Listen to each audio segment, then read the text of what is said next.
મિત્રો, પ્રોગ્રેસ કિચનમાં આપણું સ્વાગત છે। તો આજે આપણે બનાવીશું લીલું ટેસ્ટી અને એકદમ ચટાકેદાર તુરિયા પાત્રાનું શાક। તુરિયા પાત્રાના શાક માટે મેં લઈ લીધા છે અહીંયા 300 થી 350 ગ્રામ તુરિયા અને 250 ગ્રામ પાત્રા। તો હવે આપણે આને કટ કરી લઈશું। એક પિલરની મદદથી તુરિયાની આપણે બધી જ છાલ કાઢી નાખશું।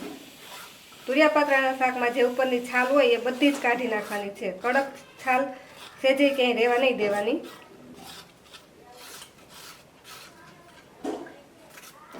આપણા બધા જ તુરિયાને આપણે છાલ ઉતારીને રેડી રાખ્યા છે।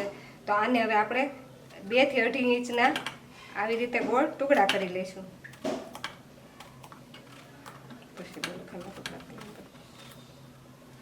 હવે આપણે બધાના આવી રીતે ટુકડા કરી લીધા છે। હવે આને આપણે આવી રીતે ઊભી ચીરું કરીને કાપી લઈશું। પણ એની એકદમ પતલી ચીર નથી કરવાની, એની મીડિયમ જાડી એવી ચીર કરવાની છે, જેથી જે ચડે તો એ એકદમ મેશ ન થઈ જાય, એમ થોડું થોડું આમ દેખાય।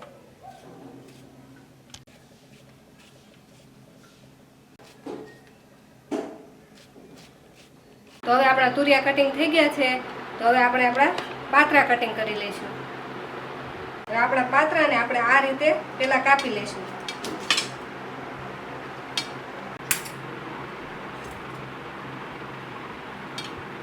પછી હવે આપણે એક પીસ લઈ એને આ રીતે ઊભો 3 ભાગમાં કાપી લઈશું આવી રીતે। પછી આને આ રીતે ઊભું મૂકી અને આ રીતે કટ કરી લઈશું। હવે આ પાત્રાના પીસને આવી રીતે મૂકી આ રીતે એની સ્લાઇસમાં કાપી લેશું।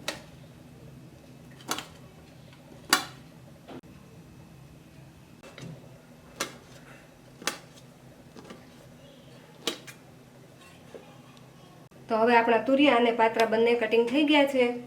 હવે એને વઘારવા માટે આપણે એક પેન લઈ લઈશું। હવે આપણે આ પેનમાં તેલ નાખીશું। આ શાકમાં તેલનું પ્રમાણ થોડું વધારે રાખવાનું।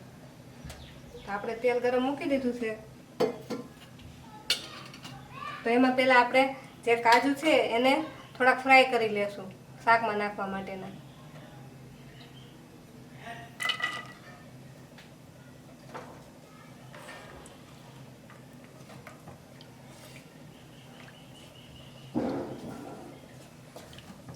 કાજુ ફ્રાય થઈ ગયા છે તો એને આપણે કાઢી લઈશું।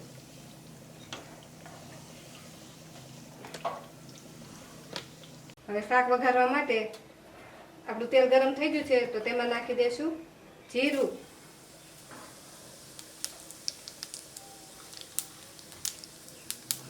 બે લાલ મરચાં, થોડી હિંગ અને થોડાક લીમડાના પાન એડ કરી આપણે શાકને વઘારી લઈશું।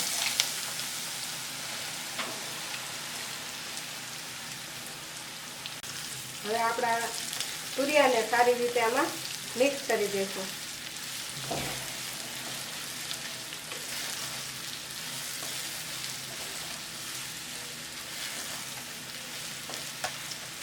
હવે આમાં આપણે થોડુંક મીઠું નાખી દઈશું અને થોડી ખાંડ નાખી દઈશું। ખાંડ ને મીઠું બે ઓછું નાખવાનું છે, કેમ કે આપણે તુરિયા પાત્રામાં પણ ખાંડ ને મીઠું હશે એટલે। હવે આપણા તુરિયાને આપણે ઢાંકીને એકદમ ધીમા ગેસ પર ચડવા દઈશું। આપણા તુરિયા કૂક થાય ત્યાં સુધીમાં આપણે એના માટેનો જે સિક્રેટ મસાલો છે એ તૈયાર કરી લઈએ। તો મસાલા માટે મેં લઈ લીધા છે 2 ચમચી સિંગના દાણા, 1 ચમચી વરિયાળી, 1 ચમચી તલ અને થોડુંક સૂકું ટોપરું। આ એટલે આપણા સૂકા મસાલા છે તેને આપણે પહેલાં ક્રશ કરી લઈશું। આપણા સૂકા મસાલા પીલાઈને રેડી થઈ ગયા છે। તો હવે એમાં આપણે નાખી દઈશું 2 લીલા મરચાં, 10-12 કળી લસણ અને 1 ઇંચ જેટલા આદુનો ટુકડો। અને એમાં નાખી દઈશું ધાણા, તેમાં નાખી દઈશું અડધું લીંબુ। હવે આને આપણે ફરીથી ક્રશ કરી લઈશું। જો આ ક્રશ કરવામાં તકલીફ પડતી હોય તો એમાં થોડુંક પાણી નાખીશું અને પછી એને ક્રશ કરી લઈશું। તો હવે આપણો મસાલો પીલાઈને રેડી થઈ ગયો છે। આ મસાલો પીલવા ટાઈમે આપણે આમાં લીંબુ નાખ્યું છે એટલે આ મસાલો ગ્રીન રહેશે, કાળો નહીં પડે.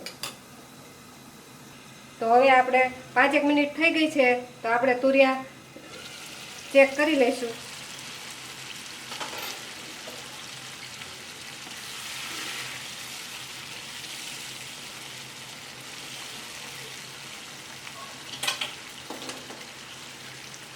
તો આપણા તુરિયા પણ સારી રીતે ચડી ગયા છે. તો હવે આ તુરિયામાં આપણે આપણો જે મસાલો બનાવેલો છે તે એડ કરી દઈશું.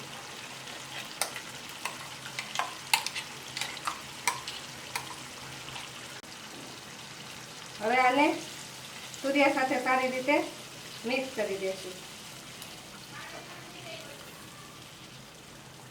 હવે આપણે આ શાક ઉકળી ગયું છે, તો હવે એમાં આપણે નાખી દઈશું પાત્રા.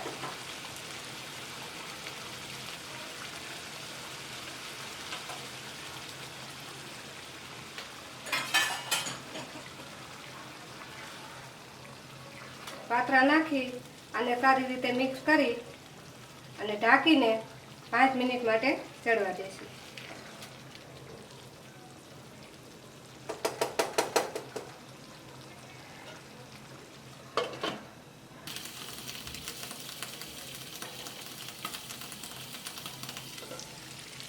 હવે આપણે જોઈ શકીએ છીએ કે આપણા શાકમાંથી તેલ સારી રીતે છૂટું પડી ગયું છે. તો હવે આપણું શાક બનીને રેડી છે. હવે આપણે તેમાં નાખી દઈશું થોડું ધાણા જીરું.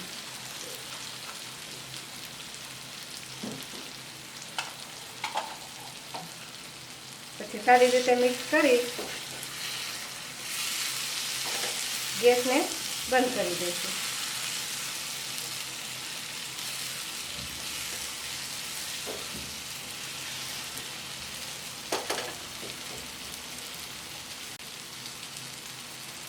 ઉપરથી આપણે નાખી દઈશું આપણે જે તળીને કાજુ રાખ્યા હતા તે અને લીલા ધાણા.